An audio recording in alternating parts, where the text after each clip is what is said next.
This was from an old headboard that I repurposed. It had a outdated mirror. I decided to use some decoupage paper and make it an updated sign. I used some DIY liquid patina. I put it over the entire piece, and then I just laid the paper down, and you have a little working time with it. If it has wrinkles, you can kind of lift it up like you've seen. And I use a roller high density foam to help get some of the wrinkles out. You can also use a brayer that I will show that process as well.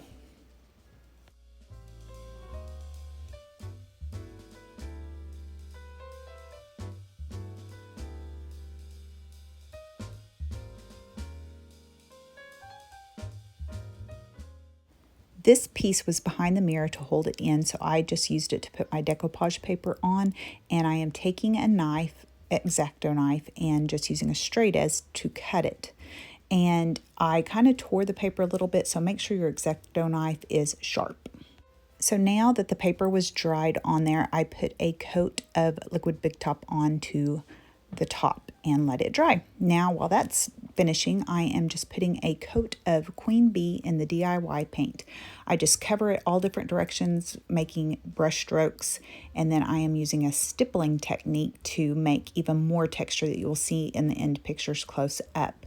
And then when you put the wax on, it catches in the grooves and just makes a lot of variations in colors, and it looks great. Now that my textured two coats are dry, I am taking a wet rag and wet distressing, and then I'm taking a paint tool and kind of chunking off some more paint. Now I'm putting the clear wax on. I'm not putting on full coverage because I want it to be kind of variated in the look. So then I will go and put the dark wax on it as well and kind of shadow some different areas. Usually working with colored wax, you want to put the clear on first, and then you have more control with the colored waxes. But I wanted a lot of variation, so I didn't do any special thing except just put it here and there.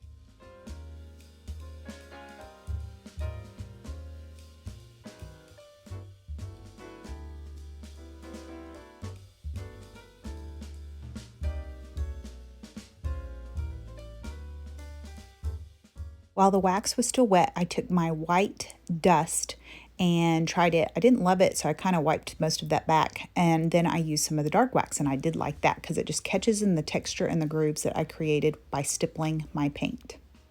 Then you take an old t-shirt or a lint-free cloth and wipe the dust back and the wax back.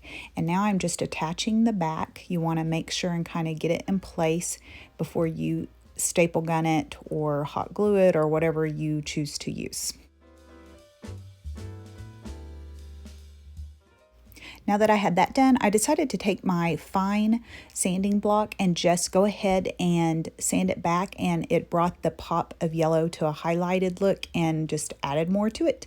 And here it is. I did put a mechanism to hang with a wire on the back, and it is ready for sale. Look at all of this texture. That's why I stippled and made left and right and up and down brush strokes and let it dry, because then it has just that chippy, weathered goodness. You can do smooth strokes using a Mr. Spray bottle as you're brushing it, and a fine sandpaper in between coats if you want that more polished look.